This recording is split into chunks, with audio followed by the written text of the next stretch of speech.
హరి ఓం శ్రీ గురుభ్యో నమః. భారతీయ సంస్కృతి వైభవ కార్యక్రమానికి అందరికీ స్వాగతం, హార్దిక స్వాగతం. భారతీయ సంస్కృతికి ఆధారం వేదాలు, వేదాలకు ఆధారం ఓంకారం. కనుక మనం ప్రాణాయామపూర్వకంగా 3 సార్లు ప్రణవనాదాన్ని ఉపాసన చేసి తర్వాత మనం కార్యక్రమంలోకి వెడదాం.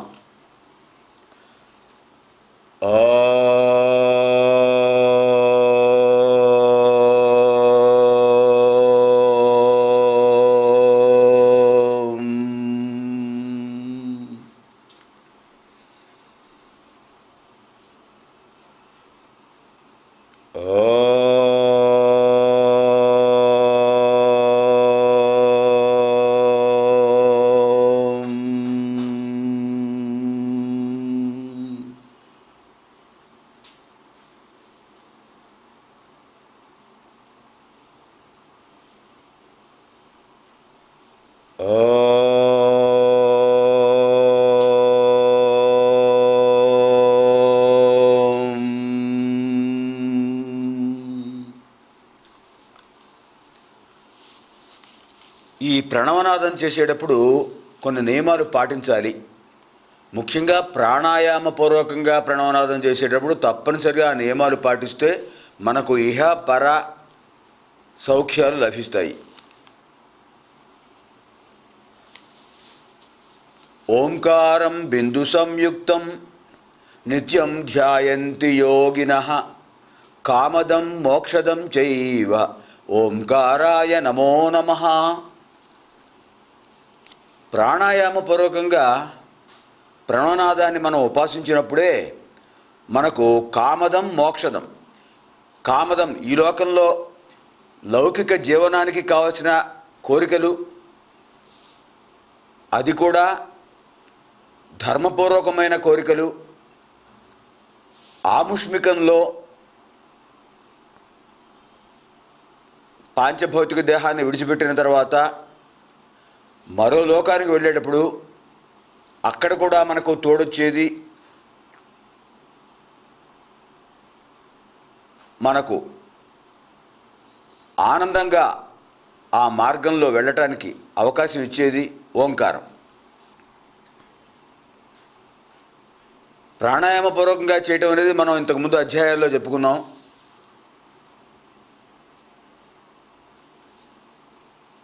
ప్రాణాయామంలో 4 సోపానాలు ఉన్నాయి.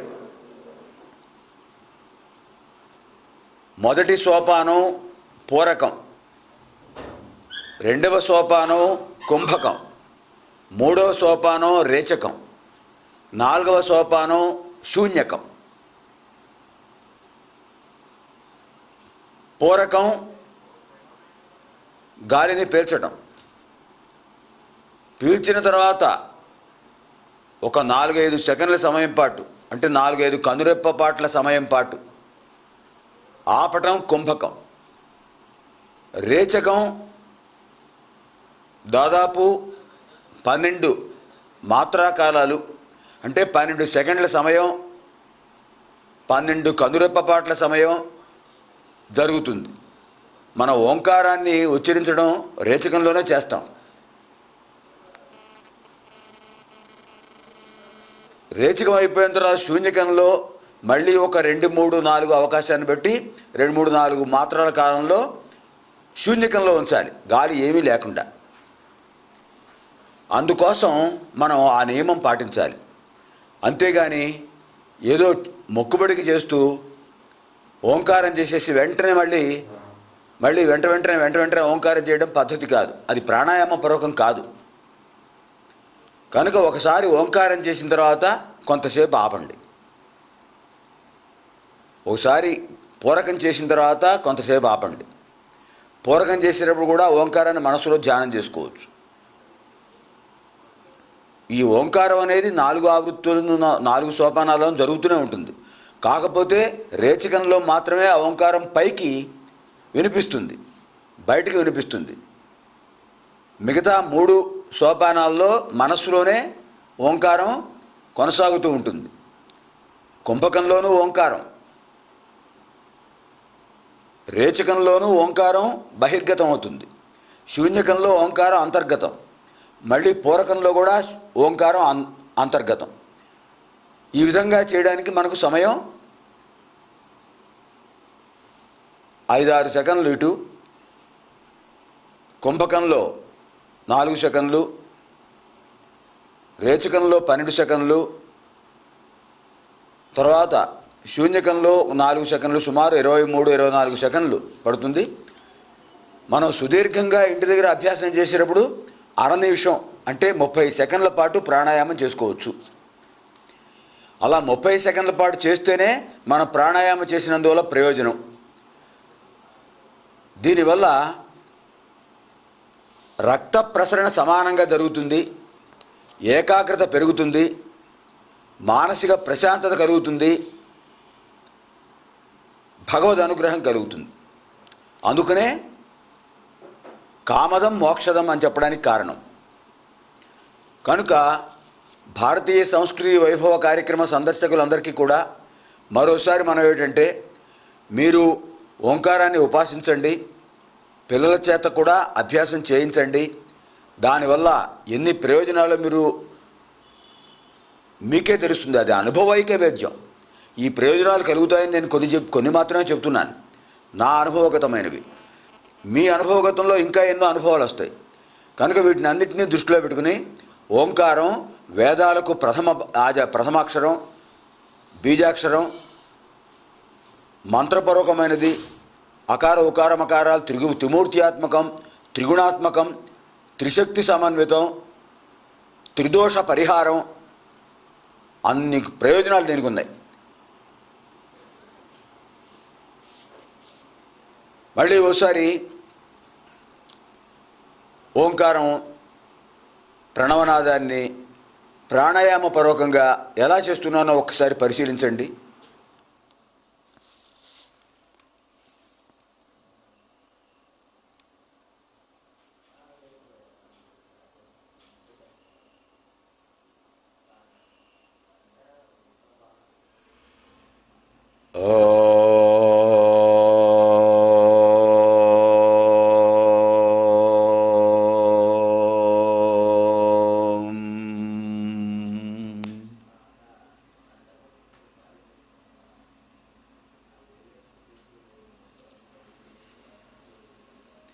ఈ రకంగా పూరకంలో 4-5 సెకండ్లు, కుంభకంలో 4 సెకండ్లు సుమారుగా, రేచకంలో అంటే రేచకంలో మాత్రమే ఓంకారం బహిర్గతం అవుతుంది, రేచకంలో 12 సెకండ్లు, శూన్యకంలో 4 సెకండ్లు. ఈ రకంగా ఆవృత్తి చేసుకుంటూ ఓంకారాన్ని ఉపాసిస్తే చాలా చాలా చాలా ప్రయోజనాలు ఉన్నాయి. దయచేసి అందరూ గమనించి ఈ భారతీయ సంస్కృతి వైభవంలో ఈ కార్యక్రమంలో మీరు విన్నటువంటి విశేషాన్ని మీరు ఆచరణలో పెట్టండి. భగవాన్ బాబావారు చెప్తుంటారు, ఏ విషయమైనా సరే మీరు విన్న విషయాలు, చూసిన విషయాలు అవి మంచివైతేనే ఆచరణలో పెట్టండి. ఆచరణలో పెడితేనే అవి మీవి, లేకపోతే మీవి కావు. చెప్పిన వాళ్ళవి పుస్తకంలోవి అవుతాయి తప్ప ప్రయోజనం ఉండదు. మనం వేదమాతను ఒకసారి స్మరణ చేసుకుని తర్వాత ఋగ్వేదంలో సంహితా భాగానికి వెళదాం. శక్తిత్రయీ వేదమాత, శక్తిత్రయీ వేదమాత, సర్వదైవ స్వరూపిణి, సర్వదైవస్వరూపిణి, సత్యధర్మస్వరూపాచ, సత్యధర్మస్వరూపాచ, పాతు నః సర్వదా శుభా. శక్తిత్రయీ వేదమాత, సర్వదైవస్వరూపిణి, సత్యధర్మస్వరూపాచ, పాతు నః సర్వదా శుభా. పాతు అంటే రక్షించుగాక, నహ మనలను, సర్వదా ఎల్లప్పుడూ, శుభకరమైన లక్షణాలను కల్పిస్తూ అందిస్తూ అనుగ్రహిస్తూ. ఎవరు రక్షించేది? శక్తిత్రయీ వేదమాత. ఇచ్ఛాశక్తి, జ్ఞానశక్తి, క్రియాశక్తి సమన్వితమైన ఆ వేదమాత సర్వదైవస్వరూపిణి, అనేక మంది దేవతా స్వరూపాలను మనకు ఈ వేదంలో దర్శింపజేస్తుంది. సత్యధర్మ స్వరూపాచ, ఆవిడ యొక్క స్వరూపం సత్యం ధర్మం. అటువంటి వేదమాత మనకు అనుగ్రహం వర్షింపచేయాలని ప్రార్థిస్తూ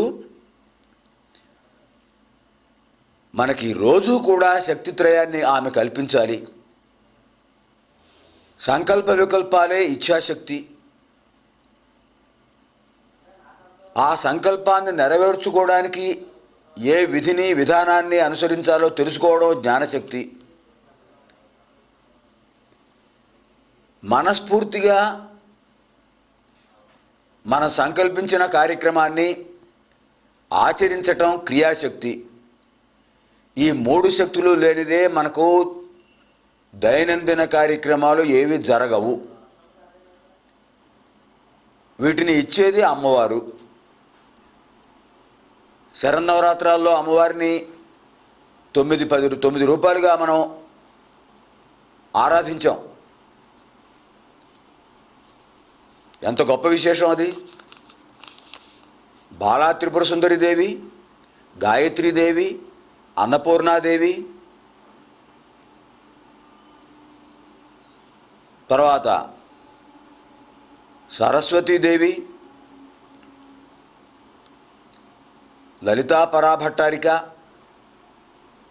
మహాలక్ష్మీదేవి. క్రమంలో చూసినట్టయితే మొదట బాలా త్రిపుర సుందరిదేవి, తర్వాత గాయత్రీదేవి, అన్నపూర్ణాదేవి. ఇక్కడ మహాలక్ష్మి వస్తుంది, ఇచ్ఛాశక్తి మహాలక్ష్మీదేవి. తర్వాత పంచమి మూలా నక్షత్రం. ఈ సంవత్సరం శ్రీ నందనామ సంవత్సరంలో పంచమి షష్ఠి కలిసి వచ్చే కనుక 2 తిథులు ఒకే రోజు వచ్చాయి కనుక విజయదశమి 10వ రోజు కూడా విజయదశమి చేసుకోవాల్సినటువంటి విషయాన్ని మనం 9వ రోజు కుదించాల్సి వచ్చింది. తిథులు కొంచెం మార్పు రావడం చేత. అంచేత పంచమి షష్ఠి అంటే 5వ రోజు మూలా నక్షత్రం, మహాసరస్వతీదేవి జ్ఞానశక్తి స్వరూపిణి వచ్చేసింది. తర్వాత ఏం చేసాం, సరస్వతీదేవి తర్వాత లలితా పరాభట్టారిక 6వ రోజు. 7వ రోజు దుర్గాదేవి, అంటే 7వ రోజు 8వ రోజు అవుతుంది, అష్టమి, దుర్గాష్టమి. దుర్గాస్వరూపిణి దుర్గాదేవి, దుర్గముడనే రాక్షసుకు సంబంధించినటువంటి మాత. తర్వాత 9వ రోజు మహిషాసురమర్దిని, ఈవిడ క్రియాస్వరూపిణి, శక్తినిచ్చేటువంటి మాత. 10వ రోజు అంటే 9వ రోజుకి మనకి అయిపోతుంది 9వ రోజు, అదే విజయదశమి కూడా వచ్చేసింది ఆ రోజు. 8 దుర్గాష్టమి, 9 మహిషాసురమర్దిని అమ్మవారు. తర్వాత ఈ తిథులు కొంచెం తేడా రావటం వల్ల రాజరాజేశ్వరి అమ్మవారు విజయదశమి అంటే 9వ రోజే అవుతుంది.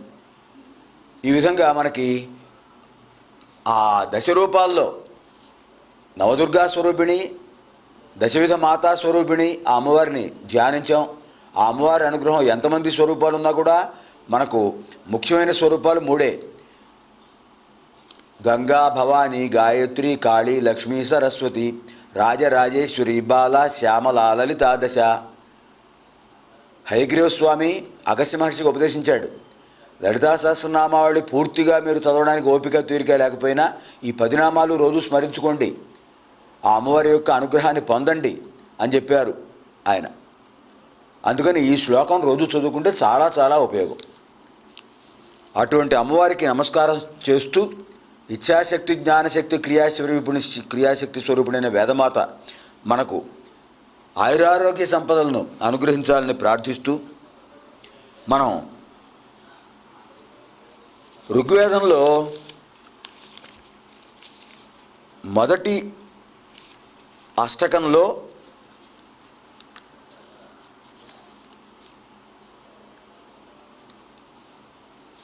ఈ మహానుభావులైనటువంటి ఋషులు దర్శించిన మంత్రాలన్నింటినీ కూడా ముఖ్యంగా ఆగ్నేయ మంత్రం, వారుణ మంత్రం,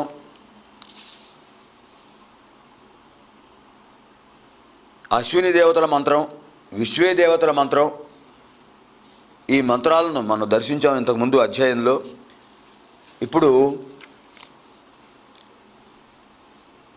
116వ సంహిత 116వ సూక్తం నుంచి 121వ సూక్తం వరకు కూడా ఈ ప్రథమ మండలం మొదటి అనువాకంలో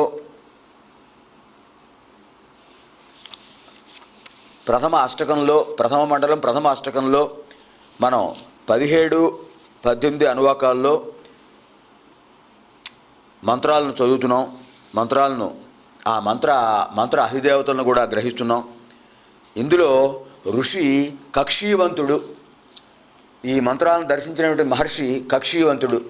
ఆ కక్షీవంతుడు అనే మహర్షి మనకు అనేక రకమైనటువంటి అనుగ్రహాలను కలుగు చేస్తున్నాడు.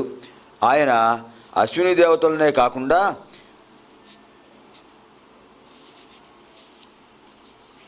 విశ్వదేవతల్ని,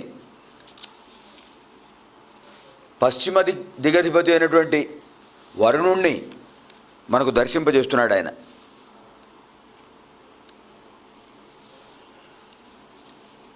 అశ్విని దేవతలు సంజ్ఞాదేవి కుమారులు. సంజ్ఞాదేవి సూర్యుడి భార్య. ఈవిడ విశ్వకర్మ యొక్క కుమార్తె. దేవతల యొక్క శిల్పి విశ్వకర్మ. ఆ విశ్వకర్మ యొక్క కుమార్తె సంజ్ఞాదేవి. ఆ సంజ్ఞాదేవి సూర్యుడి యొక్క భార్య. ఆమె సూర్యుడి యొక్క తేజస్సు మహోన్నతమైనది, మహాశక్తిమంతమైనది. అటువంటి శక్తిని భరిస్తూ ఆవిడ సూర్యుడి యొక్క అనుగ్రహంతో వైవస్వత మనువు, యముడు, యమి అనేటువంటి వాళ్లకు జన్మనిచ్చింది. ఆ వైవస్వత మనువు సూర్యవంశానికి కారకుడయ్యాడు, సూర్యవంశ వ్యాప్తికి కారకుడయ్యాడు. యముడు బ్రహ్మదేవుడి గురించి తపస్సు చేసి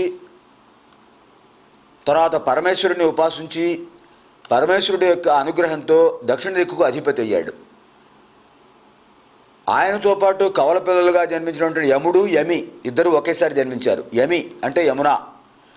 ఆ యమి లోకోపకారం కోసం బ్రహ్మ యొక్క ఆదేశాన్ని పొంది నదిగా ప్రవహించింది, యమునా నదిగా, భూలోకాన్ని పవిత్రం చేస్తూ.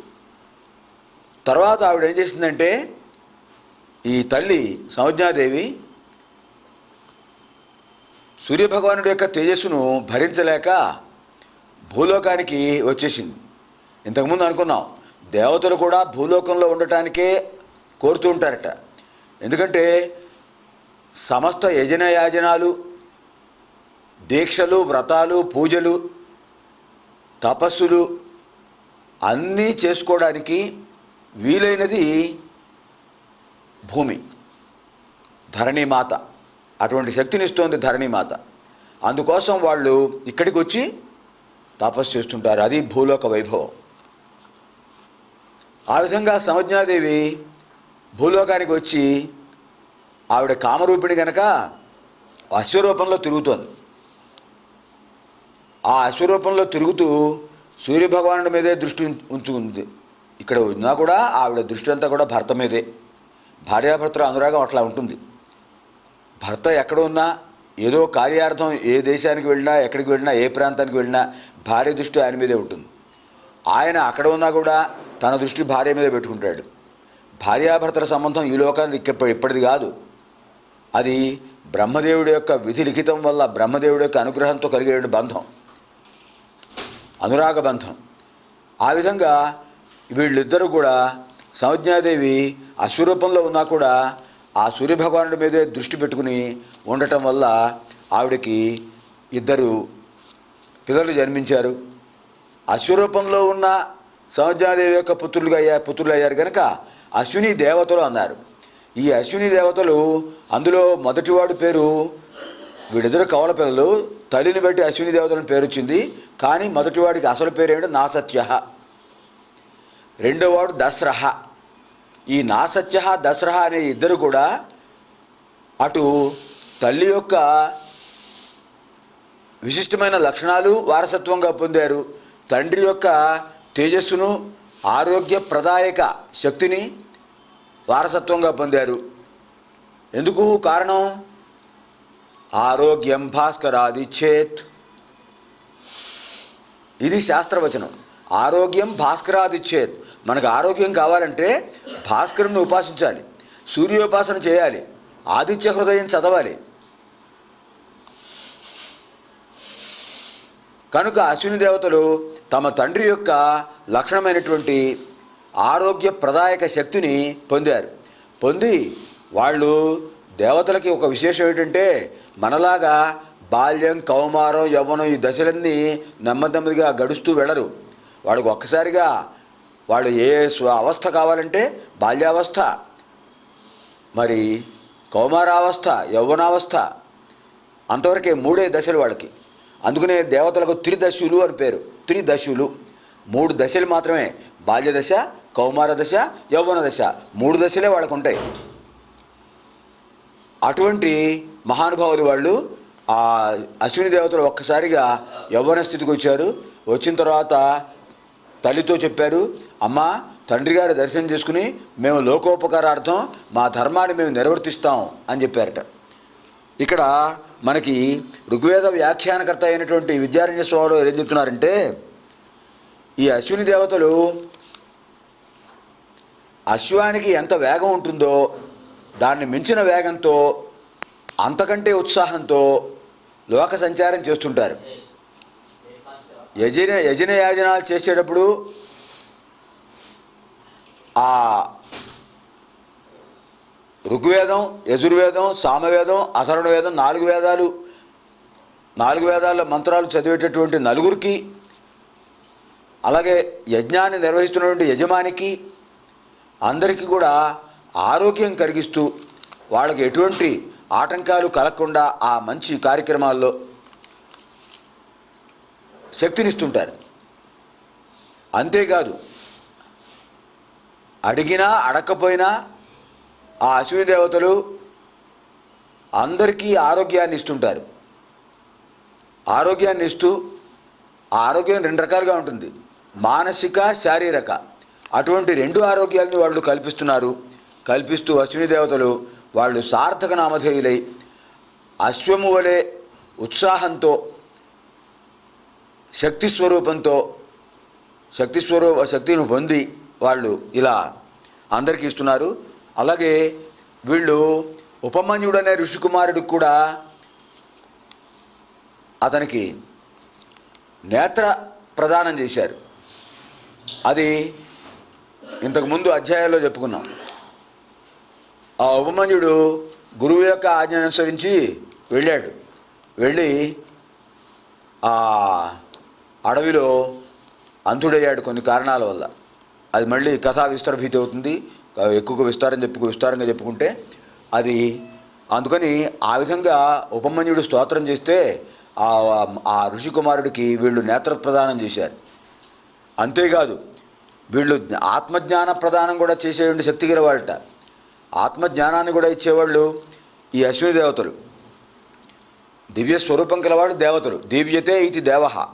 ఆ దివ్య స్వరూపం కలిగిన ఈ దేవతల్ని మనం స్మరించుకుంటూ మనం ఇప్పుడు 2వ అష్టకానికి ప్రవేశిస్తున్నాం.